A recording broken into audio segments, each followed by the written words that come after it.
can see what I'm seeing, the little bar that says it's preparing live stream? Or do you see it up at the top? It says live.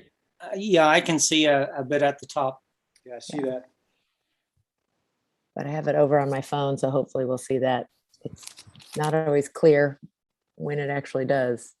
And hopefully we won't get too much sound going on from different places. Oh, it goes live on YouTube too. Cool. So to my friends who aren't stand-up paddlers, ignore this. This is a chat about an event I was just at on the other side of the world, and kind of how it all fits, because I've had a lot of questions, and I think we're at such an interesting place. I'm excited about where we are with stand-up paddling coming. I'm going to be positive, hopeful, coming out of this pandemic and getting back to racing. And having like kind of crazy growth during the pandemic and the opportunities there.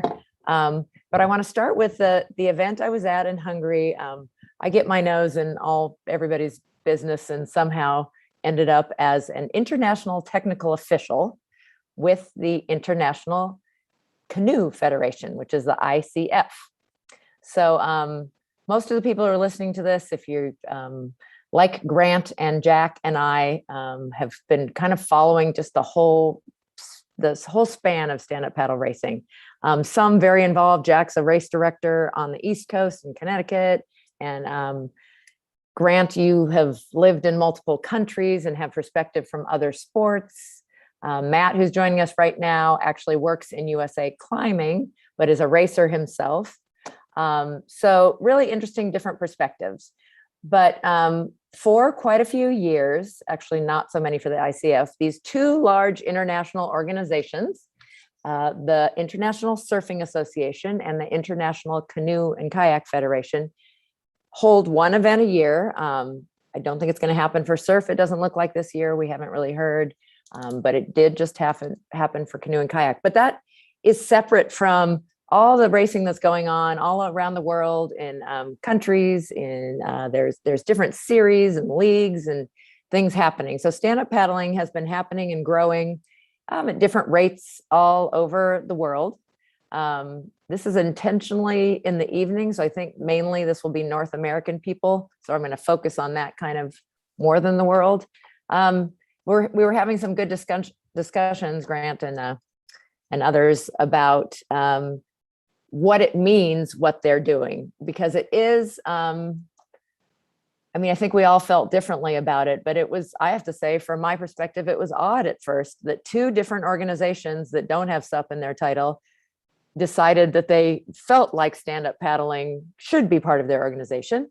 And I think they both kind of have valid claims, but it's interesting from different sides, because we do stand on a board and we do have kind of a lot of roots from the surf side, and it grew a lot in surf, in Hawaii and Australia and California and Florida. So that was a big part of kind of the early part. And then we have a paddle in our hands, and canoe and kayak, their definition is anyone facing forward on a craft with a paddle in their hand, they feel is under them. So you can look at it in a lot of different ways. I've chosen just to embrace both because they're happening. How you feel about how it affects us as a young sport. I say that all the time. It's funny that some people feel like, oh, we've already been around 10 years. And you look at the history of other sports and how long it sometimes takes for them to get organized and develop. It sometimes takes a long time. So I feel like we had some great people working really hard at the beginning. They were those early adopters who really had a strong vision and felt like this way is the right way. And some of them, it didn't work out, they burned out. But what I feel like as we're in this second wave of new recreational paddlers coming in, we have a great opportunity to work together and try to link everything. So that's just, again, I want to opinion perspective from my side. Corey, thanks for joining us, and Adam in the Pacific Northwest.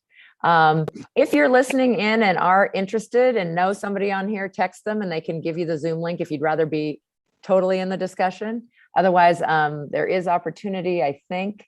Yeah. Hi, Joseph Silva. He sees us. So it is working on Facebook, and there might be people just want to ask questions. But I wanted to go back to the event that just happened. which was a big event, probably the biggest of this year. And again, there was a lot of racing in Florida, not a lot of racing in some places like California recently. So it depends on the area and what's been happening as we come out. But they were able to hold this huge event, almost 500 people, 50 countries. Just really interesting to me, just because they have such a long history of and a lot of rules and structure around it. So there's a host organizing committee that actually bids, and they just announced where next year's will be, and they're working on the year after that. So they know how to have these events in the canoe and kayak. So if you saw any of it live, they did an amazing job. So Hungary is a paddling country. They knew how to do it and put a lot into it. So just a lot of really interesting pieces. But one of the big questions, and wanted to answer people who are paddlers, who got invited to this? So this last event, we're going to talk about the specifics of the event quickly to answer some questions. Anyone was invited. It was open. They had juniors open, which was where the pros were, and there was some money there, 40 plus and 50 plus. But what they did for the first time, this being only ICF's second actually fully run, there was none last year, but 2 years ago in China. Through your national federation, you could put together a team, and there were some team awards and points. They didn't make as big a deal of it because, again, I don't think this is opinion, but it's top down. I mean, ICF and ISA decided they wanted to pursue this, and then they're telling their national organizations to do it. And different countries are different about how involved they are, if at all, with stand-up paddling. So a bit of a challenge, and a couple of the gentlemen on this call helped me, and we talked to someone at the ACA, the USA Canoe and Kayak Organization, put together a way to put together a team. So we were able in the USA to host a team. Canada, which has different COVID restrictions, they did have one person there. I was hoping I think she's putting her daughter to bed. She's a multi-time Olympian, but now a stand-up paddle racer and teacher, Emily. They didn't have a team from there and didn't end up sending a lot of people. So I think there were maybe a dozen teams or something, but it was a start in the whole team thing. So that was one question. The other is ITO, or International Technical Officials. So they have a whole structure for race officials. And I ended up being part of an amazing team, 10 people from 10 countries that worked with the host team that had at least 10 people, actually a lot more volunteers. So that was really just an amazing opportunity. And somehow we each took a role, and mine is called race director, but really I was just race facilitator because we had people in these really structured roles. So super interesting. Again, they have a structure. So I don't think she's on the call, but I've had two people ask, how do I become one? We need to tell the ACA you're interested, because they're our national organization. They will put your name in. It has to be before the end of this year to possibly do it if there is a training, which there should be probably at each of their events each year. So that's the ICF. I did a quick little scribble. Again, there's these international two organizations, and I don't think you can see it, but Grant, I did put a little dotted line in the middle because a lot of us do feel like stand-up paddling should have a voice. Nothing against ISA or ICF, but couldn't we all work together? And actually, at the country level, there's some good examples. South Africa, Switzerland have a SUP organization that represents their country. Again, a lot of us on this call have had that discussion about how we might do that here in the US. That informs their national organizations. And also does a lot of other things too, and has a national championship, and the things that a lot of us feel like there's some missing pieces, and we would love to see that structure. I think I'm a little too Pollyanna-ish perhaps, but I think everyone can work together, and we can find ways, even if we're not completely identifying the team for a team. For instance, the ISAs, the second week in June, they added to an event they already had, stand-up paddle surfing and stand-up paddle racing qualifications. So it's not very well known, but that's available to anybody in the US every year who wants to go to the ISA. It doesn't, they're not in our necessarily flow of, where people get SUP information. They don't put it on Paddle Guru or, some other structure like that. So I don't think a lot of people know that, but that has been actually going on for quite a few years. This year, they just had SUP surfing. But these people here on the call, again, have done a lot of thinking about how we might link it all together. I don't know if you guys have questions specifically about what we just came from or if you want to talk a little bit just about where you think we might start working towards building our young sport, growing our young sport, organizing our young sport. Yes, Matt? I do have a question. I was hoping maybe you, in your involvement there in Hungary, could maybe enlighten us a little bit. In many other international competitive sports, the national governing body or some government federation funds a national team, whether it be travel, training expenses, or whatever you can imagine. Did you run across any of that while you were there? And if so, to what capacity and I guess in what categories? Yeah.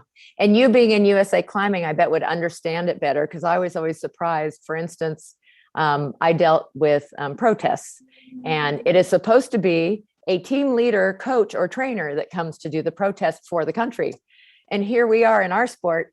Most people who came don't come with an entourage. They don't come even from their country. We did end up putting together a team, but we didn't have necessarily a team leader or a US coach or anything like that. So individuals were coming. So to your point, it did seem that there were some countries, especially those right around, like Eastern European countries, that are huge in kayak and canoe.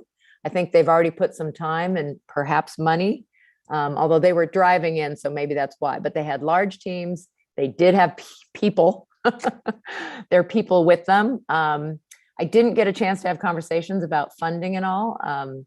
Our team, for instance, they did end up sponsoring the podium suits, they call them. So our 8 or 6 paddlers did have that, but there wasn't travel money or anything like that. I think there's a lot of missing pieces in that side too. I got to work with the president of British Canoeing, and she said, we don't have even a subcommittee yet. We need to learn and set up the structure within our organization before we are allowed to sponsor that. So I think there's a lot of cart before the horse, or maybe missing information for some, but that's a really good question.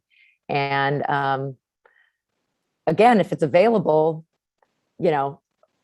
I'm hoping we can use to advantage what's offered to stand-up paddlers, especially to our elite athletes. There wasn't a lot going on this year. We had 3 US athletes who came home with money from this event who were on the podium. So that's not everything, but that's cool when you're trying to be a pro. Good question. Adam, you want to say something? Yeah, well, first of all, I'm sorry I'm wearing the, I don't normally wear fluorescent. I literally just got off the water from a downwind and enjoying this. So, or what was supposed to be a downwind. Anyways, I'm curious how our team and other teams, I mean, this really is the concept. I know at the Pan American Games, the concept of team was very much alive and well. But I'm curious what the vibe was there. I mean, obviously, there were teams based on points, and I saw pictures with various and others of our USA team together and so forth. But what was your sense of the team dynamics, as much as there were any? Yeah, well, interestingly, because it was the first time trying this, some teams were definitely together in a team, but they were not being sponsored, or they weren't in the points system. Because there were people from all different countries, but not all the countries had organized under their national governing body, under ICF. For those of you who haven't heard all this, sorry about all the acronyms, but that was definitely a challenge. But yeah, there was one thing I got from the Hungarians and all the people from the ICF side, they can't believe how nice we are and friendly, and can be competitors on the water and then buddies immediately afterwards when you lose a race, just what good sports stand-up paddlers are. And I had I think, Jack said aloha when he came on. There is an aloha vibe. I still feel in stand-up paddling at many different levels. And people were just so happy to be there. And those who knew others, seeing each other, meeting new people. So I think, but I've always felt like that way in sport. I like the Olympic thing, and I feel like you can be part and so proud of your country team and still just have that amazing, what do you trade pins and stuff and things, experience meeting others and it connects us around the world too. So I would say I felt both of that. There was confusion definitely about the team thing and the points. So you didn't even see it in the professional photographs. It was at the very end.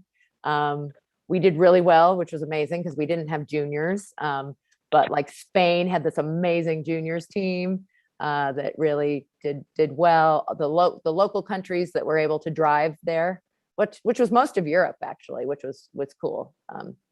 But seeing Ukrainian big team and Russian big team, at least I haven't experienced that, and watching other international things was cool. So still room to grow on that. I will share. I've seen the organization behind the canoe scene is incredible.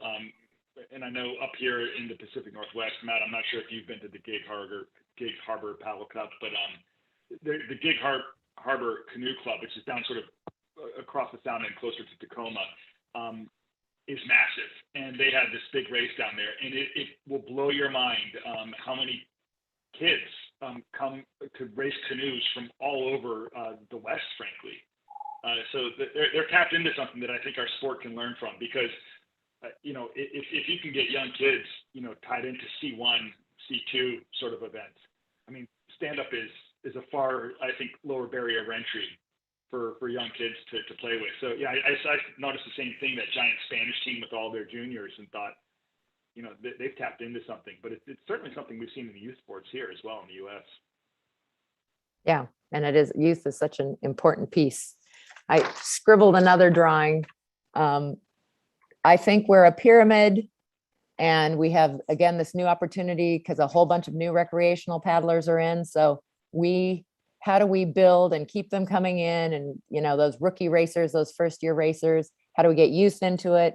And then I know I'm in this big middle age group open. We don't want to be forgotten. And we, like many sports or triathlon and everything, I would love to see organization in there. I would love to know where I stand in my age group. And, it'd be cool if we had regional championships that led to a national championship for age groups as well as, top ones. And then there's that elite and pro, and we do want to figure out how to support them. And, Grant, I agree that sometimes it's, is it a good or a bad thing having all of this? But it is what it is. And they have decided, to battle and have which that didn't feel like stand up to me, that they couldn't, work out a compromise and make it all work. But because I think they both offer something, Jack's a surfer. They're not going to have stand up paddle surfing at a canoe and kayak event. And there's certain types of racing, like a straight sprint, they're not going to have at a surf event. So both of them, to me, kind of shrink SUP a little bit, where we want to, at least I would like to see us represent all different types. We have Chris Parker really focusing on the ultras, and some people are doing these types of things. Whitewater is this, like, if you talk to people in Colorado, there's an amazing, massive group doing whitewater stand up, and some of us in other places don't know about that, but slalom and stuff, that that's a possibility under canoe and kayak. Hey, Kristen, since this was the first big event that either ICF or ISA has run since the ruling of who owns the sport, I suppose, were there any discussions about what the future of whether it be an ICF or ISA event looks like, or what that would do to our sport moving forward while you were there, or feelings about that ruling one way or another? I was busy running the race, but there was definitely ICF higher ups there and talking about it. I mean, the fact that they're holding it, to me, says, and I hope I'm sad ISA didn't have theirs. I'd love to see both of those, because it pulls definitely some of the same people. We've had the Connor Baxters, who I think it's great that he's been to both and to a Pan Am Games under ISA, which is our sports on a stage with other sports. We haven't had that, those continental organizations. That was amazing. And So yeah, didn't hear the specific talk, but I would say definitely they're both still vying for, even though the Court of Arbitration said no one is in charge of stand-up paddling exclusively, but International Surf Association, we have given you the Olympic path for stand-up. I'm just, yeah, if anybody knows anybody in there, tell them to just put a press release out or something. We want to hear from them. And we hope, we want to figure out if we can help you make it happen. So this is part of the large frustration that I have with both of these organizations.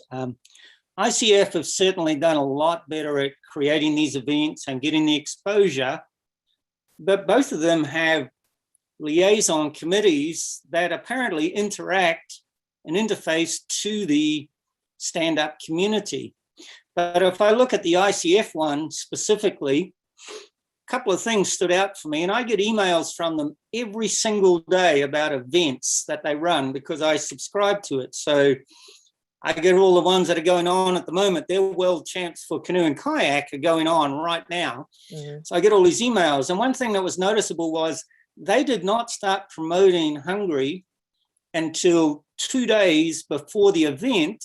And all it was a re-push of the stuff that Total Sup and Sup Magazine were doing, right? So I felt like they fell down a little in that area. But additionally, if you look at the liaison committee for ICF, the interface committee to SUP, I'm aware of only 2 of those people actually being in Hungary, and they were both racers. So Ollie Swart was there and Andre Crater obviously was there. They're both on the committee, but they were both competing as athletes, not specifically as part of this committee that would be the group that feeds back to our community what's happening, what happens next, what did we discuss while we had the opportunity of everyone being there together. So to me, that's an indicator that although everyone says they are there for our organization, our sport, they want to help us grow it, nothing actually comes out of it. And it's been like that for 3 to 4 years now. Yeah, that is interesting. And probably the same with surf, because there is a stated committee, and I haven't, same as you, I haven't ever seen meeting notes or minutes or anything that's supposed to be public.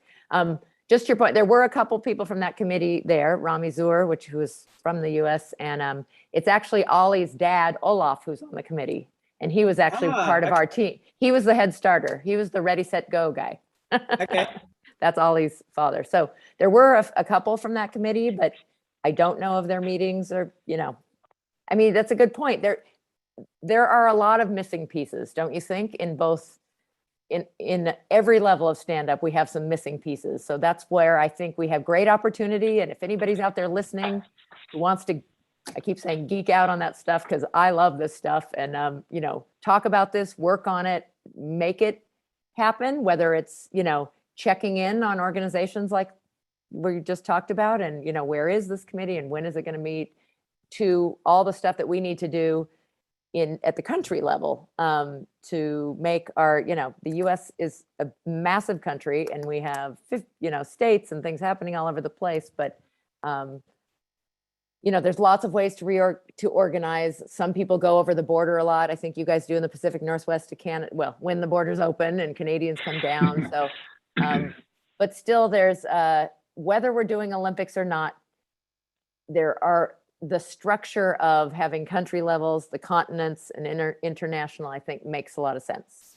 How about you guys? Do we need it all? And do we need SUP specific? I'll tell you, Kristen, just as you were saying that, I think in some ways we need to be prepared as a sport to survive in Olympics and the outcome after that. You could see where you could cobble a path towards getting an Olympics pulled off, by focusing narrowly on elite athletes and so forth. And then the question is are the various paddle clubs or surf shops and whoever else is running races, would they be prepared for what could be the onslaught? I mean, I'll just tell you in the Pacific Northwest, and I think this is probably true for other spots in the country, we've begun to see the real conversion of recreational paddlers into racers. It just, what's gone on with the pandemic, with people buying more boards, and just invariably some number of them are going to stumble upon races and so forth. What happens when you have the impetus of the Olympics, or the catalyst of an Olympic event, that suddenly, however, I don't know how many thousands or even millions of people on paddleboards in the United States, for example, have them. And even if 1% of them say, I want to go do that tomorrow, are we as a sport going to be prepared for what happens there? So I almost worry less about how do we get to the Olympics than how would we survive. By survive, it's a good problem to have, but how would we be able to take advantage of that moment in time? And you were hitting on it, Grant, you were hitting on it too. It's a question of governance, which is maybe a boring thing for a Facebook stream, but I think it comes down to that to some extent. Every bit as much as it does to the various, Matt and I were talking with a friend earlier today about, the recs and specs for a specific board. That stuff can sort of take care of itself. Are we ready? Do we have the infrastructure to take advantage of the enthusiasm that I think we all know is out there? I mean, we all know people who have joined racing in the last few years and are just like gaga over it, just like we all were. And when you have, it's one thing when it's 1 or 2 or 3, a summer or a year. It's another thing when it's going to be 100 in every city. Yeah. Oh, really interesting point. Jack, you wanted to say something. Yeah. Yeah. It's interesting when Adam mentions the Olympics. To me, the first thing that pops into my mind, in what capacity stand up? Is it whitewater stand up? Is it subsurf? Is it endurance? Flat water distance race? Is it a sprint in a narrowly defined lane? Because they're all completely different. And I think that which one would it be? Could it possibly be all of them? I doubt it. And to me, just seeing very, very little from Hungary, other than that one fellow in the sprint who absolutely blew away the field. I never heard of this guy, and it looked like he had an outboard motor on his board. I don't know if you saw the video. He's on a SIC board with a quick blade, and he just launched. Well, Jack, I just have to stop you because Andre posted an old video. That's Andre from Russia, Krator. And that video is not from actually the event. Okay, well, good. No, thank you for that. But it's like, that is interesting though, isn't it though, Kristen? Because you have maybe what appears to me to be a specialist in sprints or straight line, maybe from a canoeing background. I know nothing about the fellow, but it was just a brilliant performance. But stand up in the Olympics in what capacity? Very good question. And again, I love the analogy, the bicycle of the water. I really think our craft is the most versatile watercraft there is because of its size, its portability, and who can get on it and where we can use it anywhere. Matt? Yeah, Jack, just to your point, I don't claim to have like an answer for this or the answer, but just from my world of competitive climbing and having just gone through our first Olympic cycle, it has already changed the sport completely. And we kind of went through the same conundrum that you just posed of there are a lot of different disciplines of climbing. And most people compete in either 1 or 2 disciplines, but not very often all of them.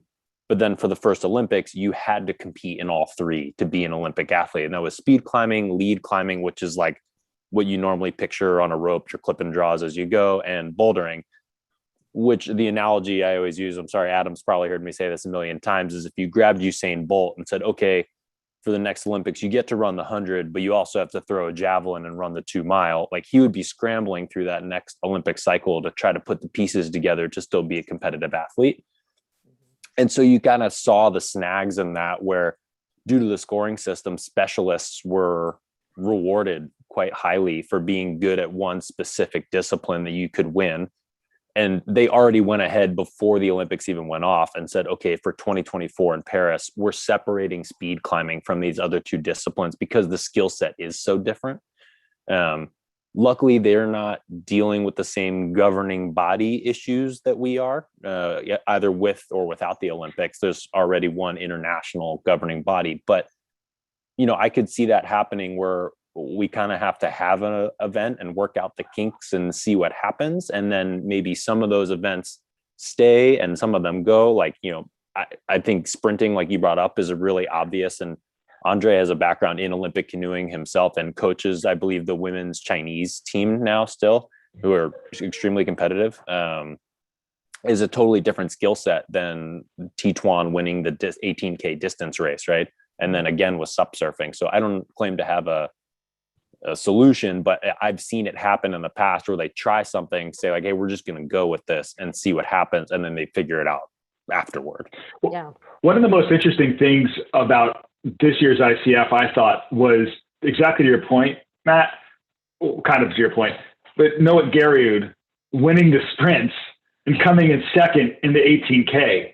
And it could be in early days of the sport's anomaly. You know, we might one day be talking about 20 years from now. I remember back when. But there is also something about the sport, which I think it is a lot like the bicycle, or you can name any parallel.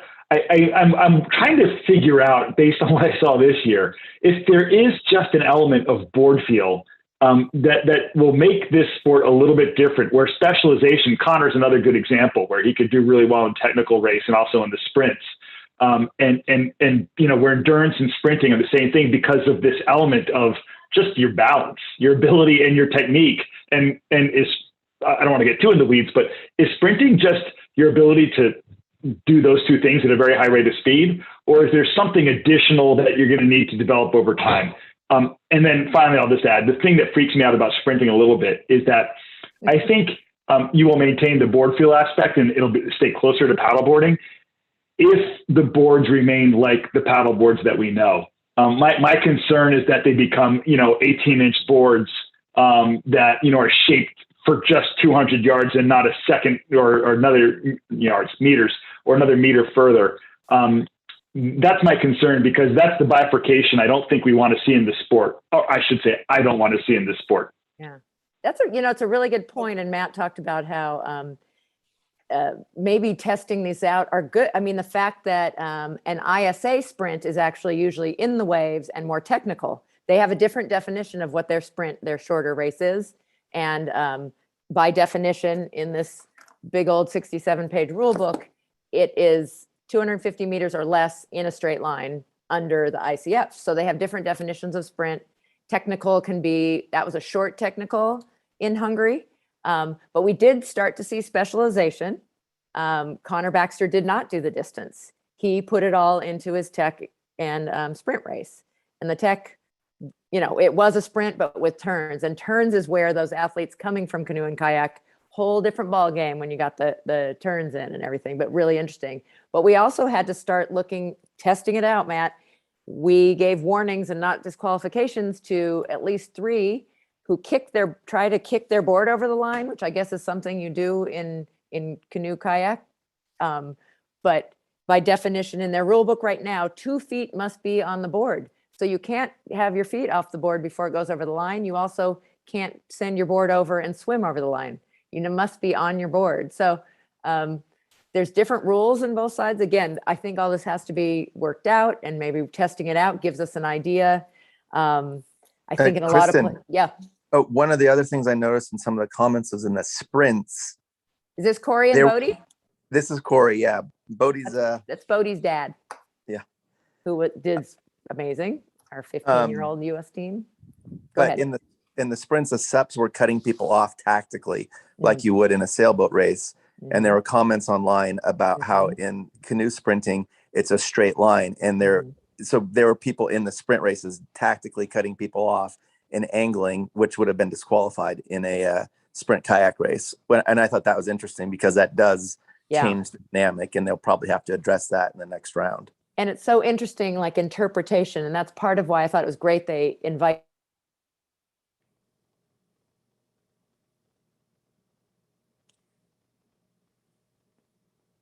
Uh-oh, Kristen, can you still hear us? Yeah, I've lost Kristen too. Yep, I did.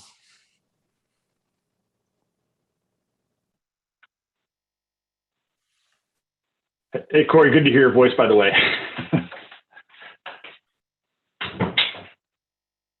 Corey, while we've got you and no Kristen, what were Bodie's main takeaways while he was there, since he was the only one of us who was actually there and as a competitive athlete? I mean, obviously he did amazing, but what were his own feelings and takeaways from the event? I think the main one was just, I mean, it was beyond any level of organization that we've ever seen before. I mean, it was like I think that in total they were probably off a minute and 30 seconds the entire time. So it was the most incredibly well-run race that we've ever seen. And also the intensity level of it was like off the charts, like every single time how they had to walk through the chutes and wait. Bodie said it was like being in like almost like being in a fight, like like a boxing match, how intense it was each round. And Fiona said the same, that it was one of the most intense things that she's ever done. Just, I mean, it was pretty remarkable. I've never seen any sup race like it. It was more like an Olympic event than any sup race that we've ever seen or participated in.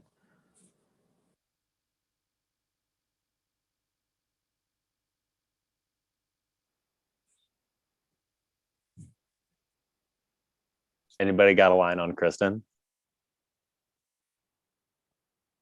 It looks like she's off because I only see they're down one participant, so she's probably trying to log in.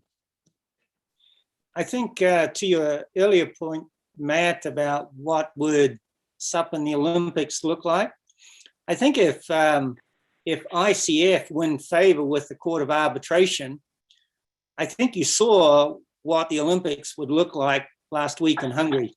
And the technical race, which to me as a paddler for the last several years, doing 5K or 3K and 10K races, look like last week in Hungary. What I refer to is race, which to me is a paddler for the last plow through, Grant. Focus. You can blow through your own voice.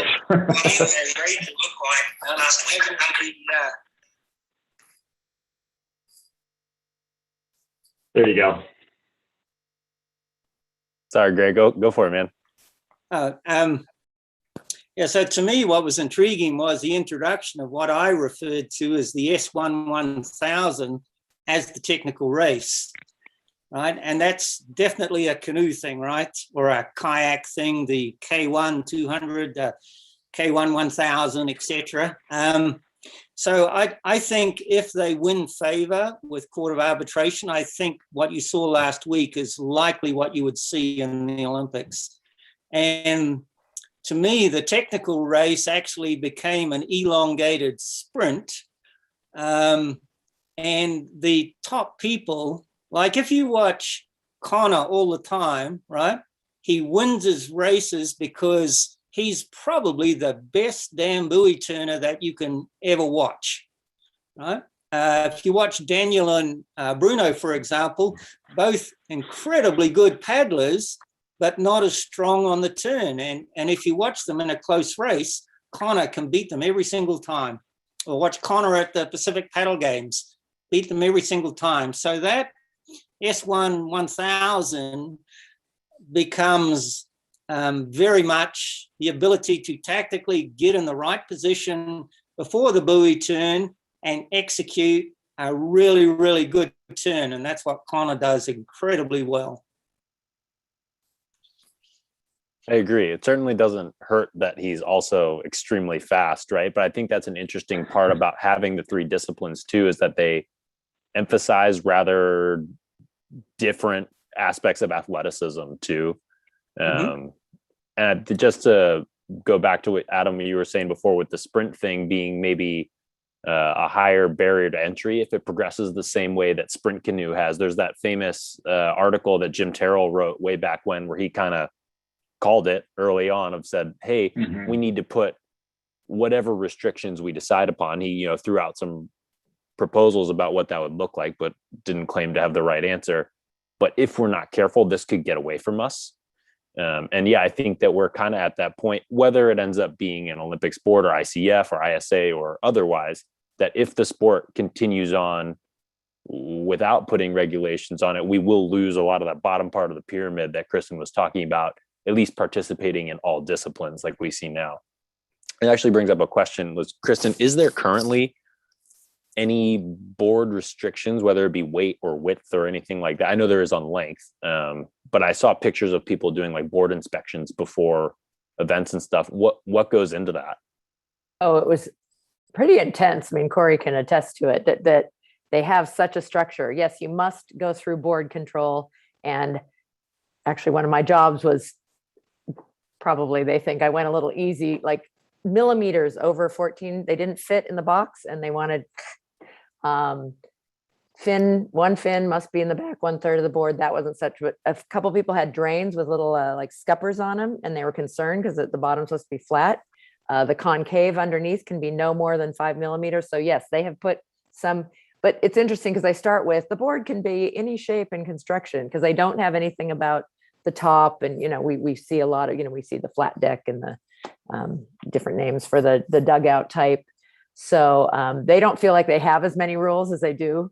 They don't have a weight one yet, but they're talking about it. But they're trying to hear from us too. One of the interesting things about that sprint and not being in a line is they didn't think stand-up paddlers wanted the lanes. And I said, well, no, there's this fairness thing. So their rule was it was okay to cross. And to the point of who just said it, Corey or somebody, or was it Grant, that it was definitely used to advantage to, box people out and to use the fact that you didn't have to stay in a straight line, even though it was 200 meters. And you can see it in that men's sprint final. Definitely a couple people used it and went a direction. So, I think if you're going to do a straight one, go straight, and I'd rather see some lanes. So that was my opinion we're giving back to them. The whole process, again, I'm sure ISA is the same way. It takes time to change things. I know when it was down the ISAs, there was really a lot of concern about where they were putting it, because stand-up paddle surfing and then having sup racing in the same venue that's a really good surf spot is pretty scary for a lot of athletes, because that wave that's meant to be surfed is not usually, the Doheny wave is a mushy wave, and that's what, I'd rather see people go in and out of. There's still plenty of the, Mother Nature playing a huge part, and carnage, and the people who want to see that in softer waves, but they had them in some really gnarly surf. So things like that, I think on all sides need to be discussed, and within just stand-up paddling and within just our own races, how do we, I know, Jack, we've had discussions, how do we kind of put some parameters? I thought it was good, like having sort of ranges, I think, but we call this a middle distance if it's this to this, so that we can start doing a little more comparing if we ever want to have a point system, if we want to do things like that. That doesn't mean you can't have the race you've always had for 6 years, but how can we make things, fit? What is that long distance? And they don't have to all match up right now. It's really interesting what the ICF has come up with. They are looking for input, but their system takes like a year to change rules, because it has to go through committee and be voted on and turned in at a certain time and everything. But Jack, you wanted to say something? Yeah, Kristen, just interesting, like you just triggered something in my mind about a thought that I have after this last summer, in particular here in the Northeast of the States, that it's really cool if each race has its own like signature style and course and DNA to it. What I'd like to see next summer here in the Northeast, particularly in Connecticut, is, let's say, a 4 or 5 race. This is like a race director hat now. Each venue is distinct. It's not a cookie cutter like 5, 10K flat water race. One venue might be a distance, one might be technical, one might be a series of sprints that you can qualify for and continue. Just throwing it out there, maybe there's something there to talk about. I don't think it fits into all your acronyms, but just as a local race director, I think it's super appealing for recreational paddlers and people who don't have Olympic aspirations, just to kind of mix it up and work on their skills. I'm not sure if any of you guys have thoughts about that. I wonder if we could have both. Mm-hmm. And I'm kind of on the other side, so maybe it's my age, but I love just like the joggers, the 5K, 10K, but they can still be at different venues, and it's going to have different, Mother Nature's going to play, it's going to have wind conditions. Is it ocean or bay? So flat, I never have flat water races. So I don't know about you guys, but rarely is a race, even if it's just a messy, start or other people around you. But it doesn't have to be exactly that. But, I like one in a range from like 4 to 7 miles. And then there's the 8 to 12 miler or something, which I think you could fit your around the island race or whatever your signature is, just again, to start sort of helping us connect. But that doesn't mean you can't have specialty races within that. The Carolina Cup, did you see APP's calling that their first of their tour? And they added sprint racing of some sort. I didn't see exactly what that's going to be, but on Sunday there's sprint racing, which they haven't had at Carolina Cup before, which is kind of fun. But yeah, I don't think we need to squash creativity. I mean, my sort of theory in parenting and as a teacher and everything is you need to have some kind of structure for people to be creative within. So I don't want to squash people's creativity, but Adam, you're agreeing with Jack. So you like the idea that each one's really different, or have I will. Maybe I'll say like maybe I'm a little bit more in the middle, but I agree with the concept that Jack has, which is, so let me say two things. When you've got a flat water course, I like the idea of going 5K. So I was race director for one of our local races for a couple of years, and I would go to extremes to try to make them exactly 5K for a whole bunch of reasons. But frankly, part of it was just the marketing. I thought we'd attract more runners if we said, hey, it's a distance you understand. But so I like the idea of when you have a flat water course for it to be 5K. But I'll just give you an example. One of you guys may know Rob Casey. I think he qualifies as a local, if not national guru for, early SUP, wrote the book on the topic, et cetera. He puts these races on, and Corey, you remember the Hammersley Inlet well, I'm sure, after watching us come in on that. He puts these races on that take advantage of tidal conditions, unique tidal flows, frankly, and just landscape and bottom texture stuff. And it's those, I think, take advantage of, and by the way, it's all sorts of boats and boards as well that come to these events.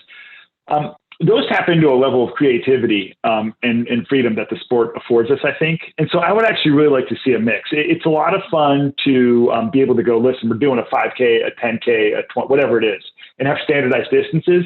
But I love to intersperse, and I think in a fairly significant dose, those just natural challenges, where you take advantage of landscape, where you take advantage of tide and of current and winds, et cetera.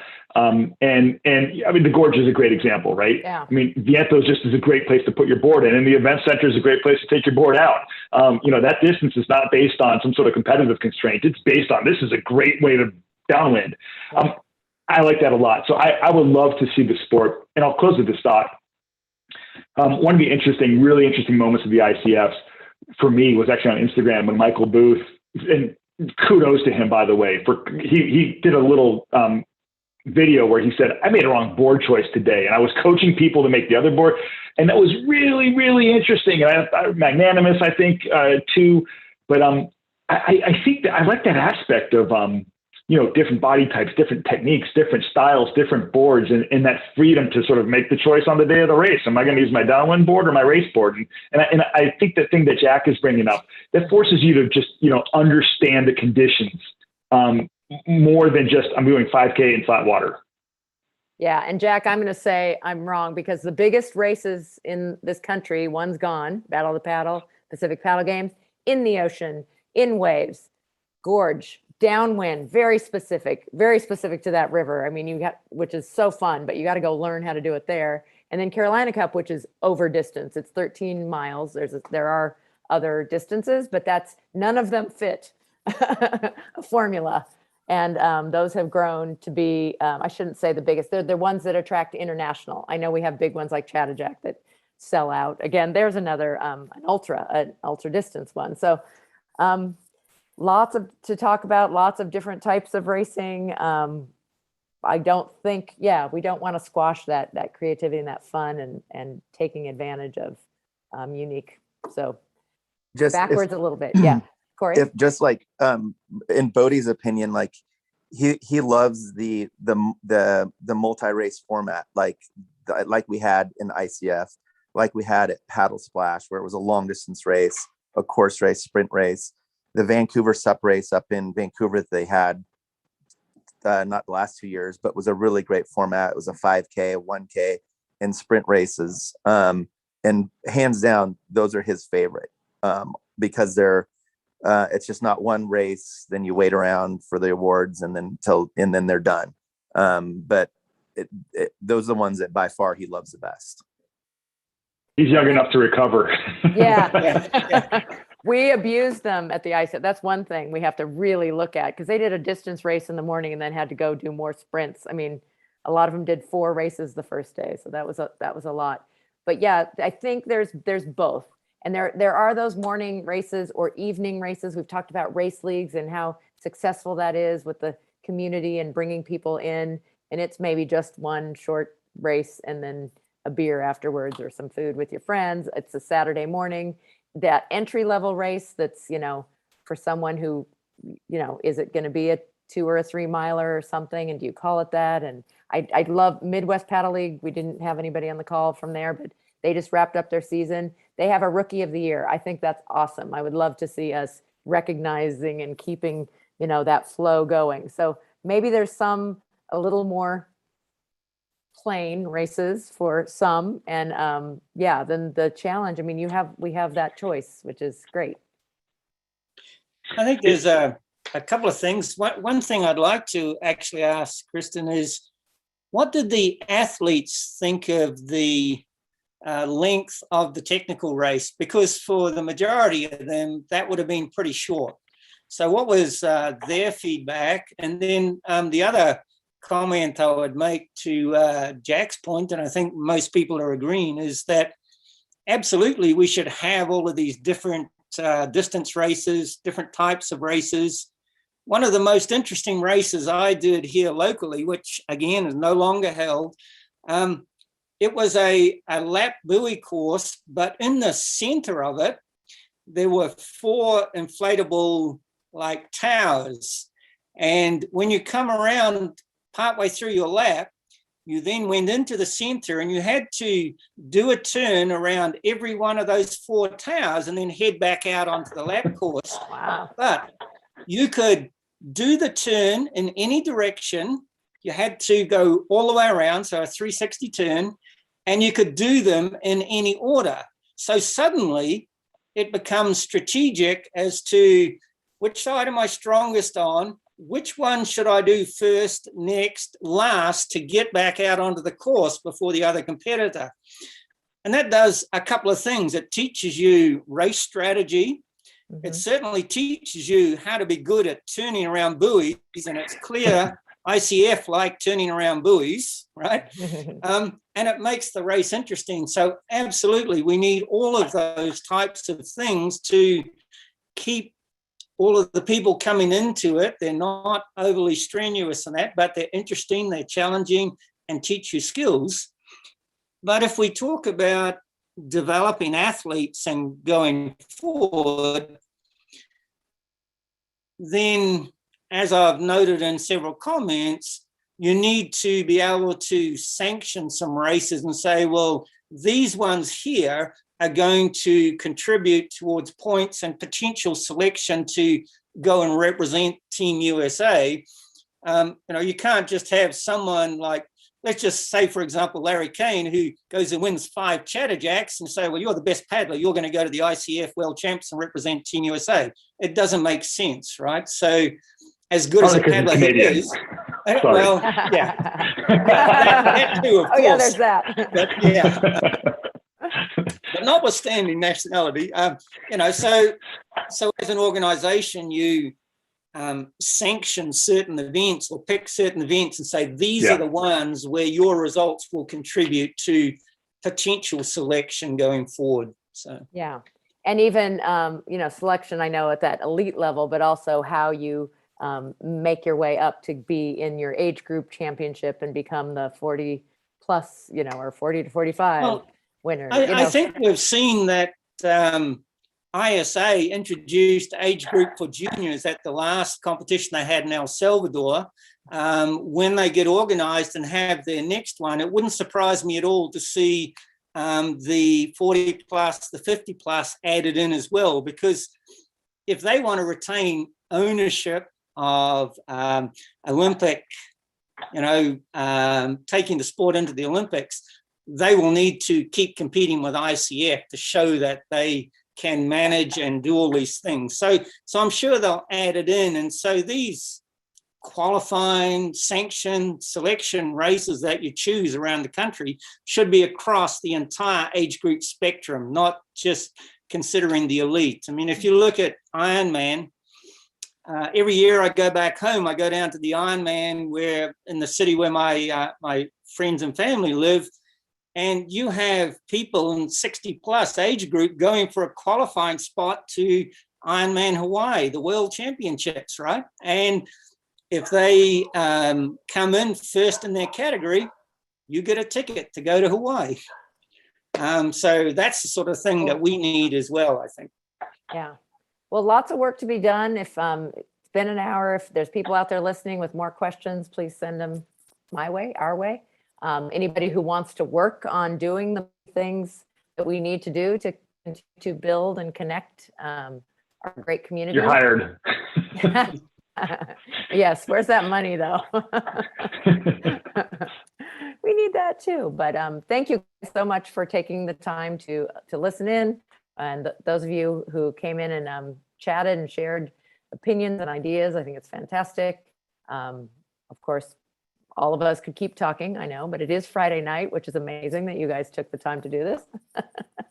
I think you deserve to go celebrate now. And Corey, thanks for coming on. I know you didn't ever show your face, but it was great having Bodhi in.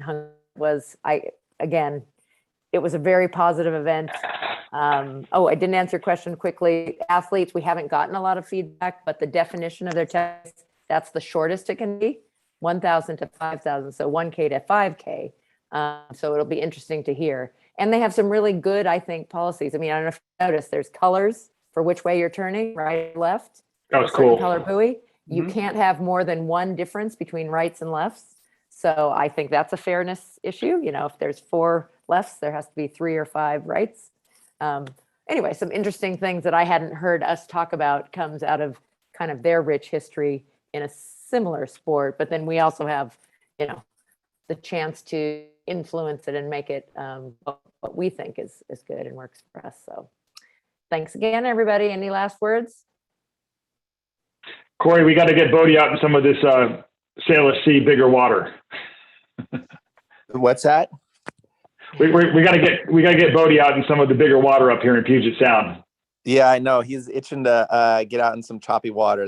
He found that he needs more training in that, in the chop. So yeah, he wants to get a head up there soon. But he did so well. I mean, that was an amazing entree. He's one to watch, just turned 15 and was crushing it there. All right. Thanks, everybody. Thank you. See you guys. Thank you, Kristen. Bye. Bye-bye.